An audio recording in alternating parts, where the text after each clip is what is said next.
Hello, I'm Lori Joe Vest, and welcome to this episode of Rev and Reach, where Pop Speed Digital Marketing opens up the doors and shows you what we do behind the scenes, what's important to us right now, what we're sharing with our clients, how we're working in the digital marketing space, so that you can use what we've learned to grow your social media and digital marketing ROI. So today's subject is Google is dead, long live Google. And it's an interesting topic because basically, let's say one of your potential customers Googles a question. They may never click on a single website, but they could still walk into a sales meeting knowing exactly who you are, what you do, and what you charge. That's not the future. That's what's happening right now. Welcome to the new reality for search. It's very different than it used to be. And I'll give you an example. I just did a quick search for a particular type of business in my own community, and I looked for, this type of, category of businesses and watched what came up. And I looked at the businesses that were shown under the AI tool were not necessarily the same businesses that were shown under a basic search. So Google AI is really impacting Google SEO.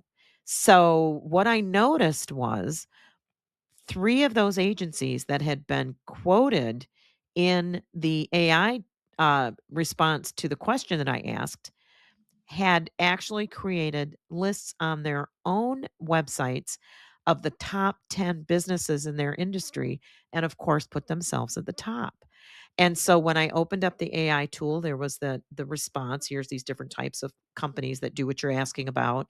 And over here on the side were three articles from three of those businesses that said the top 10 types of companies that do this. And three of them were in that. So I'm like, okay, that's a learning. Obviously, Google search, when you ask for the best type of business in this area, is looking for those articles, top 10 types of business in this area. So right away, we all need to run out and do a quick article that says that. And if it mentions your competitors, no problem. AI doesn't care. AI sees you as a good source for information because you listed those other um, organizations. Now, you don't click, you don't have any links on any of their information. The only links are in your listing in that article.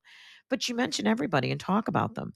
And that gives the AI tool something to look at. So I was really surprised by that because while I know how it's changing faster than I'd anticipated. So what they say is SEO gets you clicked, GEO gets you quoted. And what GEO is generative engine optimization. And that means when the Google AI overview shows up in those searches, you want to be in there. You want to be included in that listing that the AI tool is giving.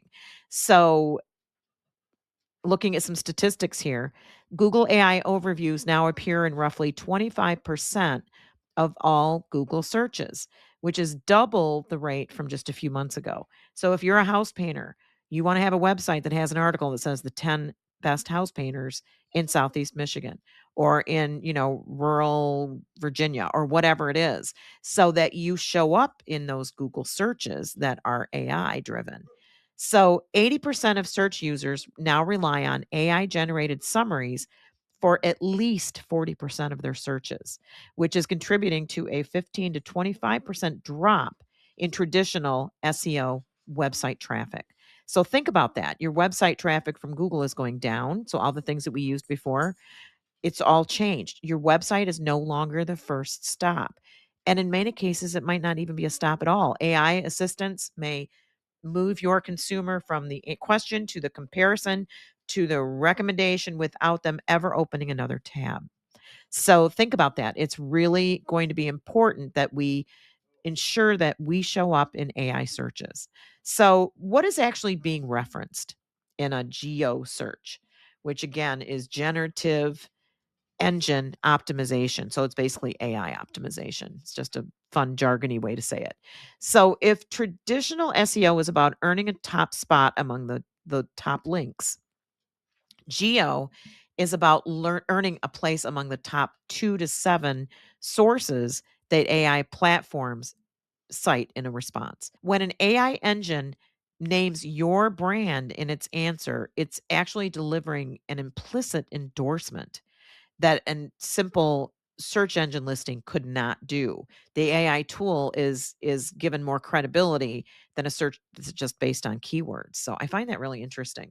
So, for example, if you were to search best art studio in Troy, Michigan, and you're an art studio, what does the referencing, how does that referencing actually happen? Well, it happens across AI assistants, social feeds, marketplaces, podcasts, because most podcasts have transcripts, so AI tools can pick those up, and video, not just Google. So it's a wider net that they're throwing out there. And AI engines actually love Reddit. So if you're not on Reddit, join, participate in the forums that are in the discussions that are related to your brand, because your brand's presence in those Reddit conversations will contribute to you being found in AI search. So something to think about, that we're all going to have to spend a little bit more time out there in those types of platforms to help the AI tool find us, right? If your marketing engine needs some horsepower, the team at PopSpeed Digital Marketing is ready to do what they do best. Pick up those digital marketing projects, lessen the load, and provide the support you need. Websites, SEO content, social media, lead gen. We do it all, and even better, we do it well. Check us out on LinkedIn or visit our website at popspeeddigital.com. PopSpeed Digital Marketing. So, as a small business or a mid-sized business marketing person, what can you do to get yourself in those AI searches?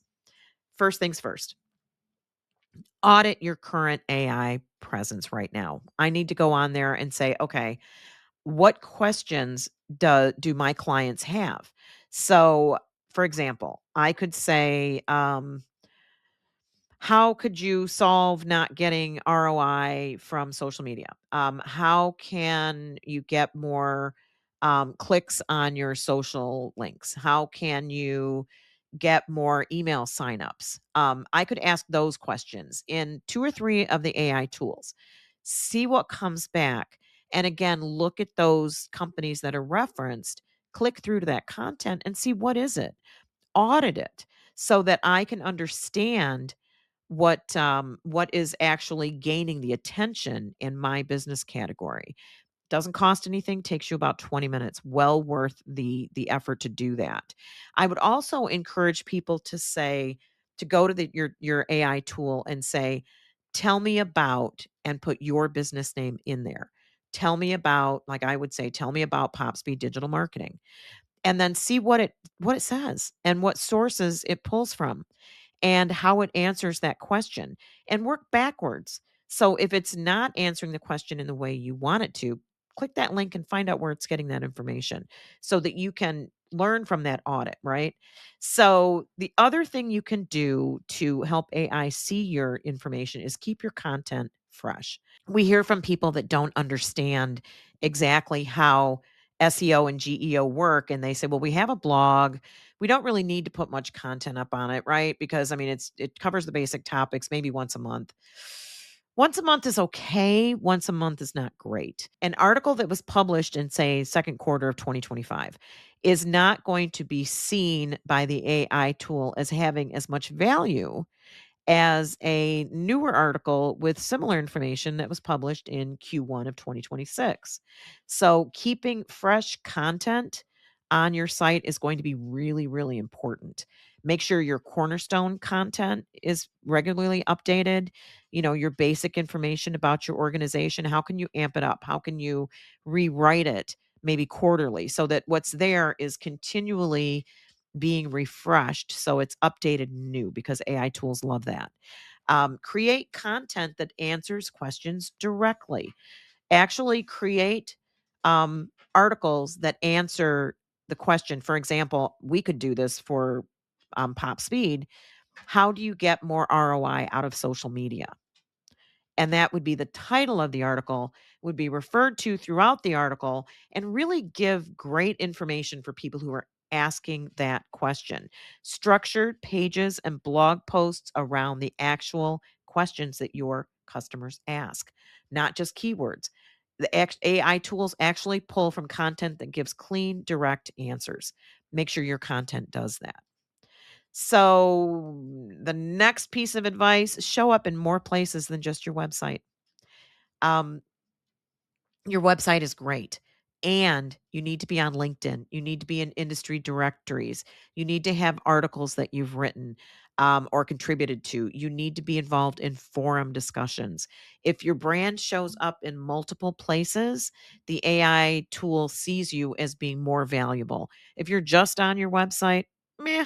But if you're all over the place, you're given more credibility by the tool. So make sure that you appear in more places than just your website. Next piece of advice is don't abandon SEO, layer GEO on top of it. Traditional search rankings still matter, maybe not as much, but a lot of times the AI tool will pull from the top ranking Google results for the responses. So you're not starting over by, you've done a lot of work on SEO already. Maybe you've, paid attention and made sure that everything is optimized. Don't stop doing that. Keep doing that. But now add to it this other layer of the generative AI search results that you want to be in. So, closing this up, the counterintuitive truth about this is big brands are slower to adapt. Visibility no longer depends on posting several times a day. It depends on being credible, useful, understandable, clear, and small businesses that adapt to this reality will gain a serious advantage that you might not even get from advertising. It is really important that you look at the progress of AI. Even if it's something that you are not interested in, get interested in it if you are doing marketing, because it's become a really important part of consumer behavior when it comes to search, finding new vendors, finding new products and new services. So basically, Google isn't gone. Google has evolved, and we've have a lot more Googles out there now. Sure, people use the Google AI tool, but they also use Claude, Perplexity, ChatGPT. So you can't just focus on Google for search anymore. You've got to spread that out, follow the advice that I've given in this podcast, and make sure that you are evolving your strategy for the new reality of AI. It's really, really important. So that's what I've got for you today. Thank you so much for listening to this episode of Rev and Reach. I'm Lori Jovest, the founder and partner of Pop Speed Digital Marketing LLC in Birmingham, Michigan. And we would love to hear from you. If you have a subject you'd like us to discuss or a guest you'd like us to have on, please let us know. You can reach out to me on LinkedIn. I'm an open networker there at Lori Jo Vest. I would love to hear from you. If you're watching this on YouTube, do me a favor, please subscribe and hit that like button. We're hoping to reach more people with this helpful, useful information about how to get more ROI from your digital marketing efforts. Signing off, we'll see you again soon.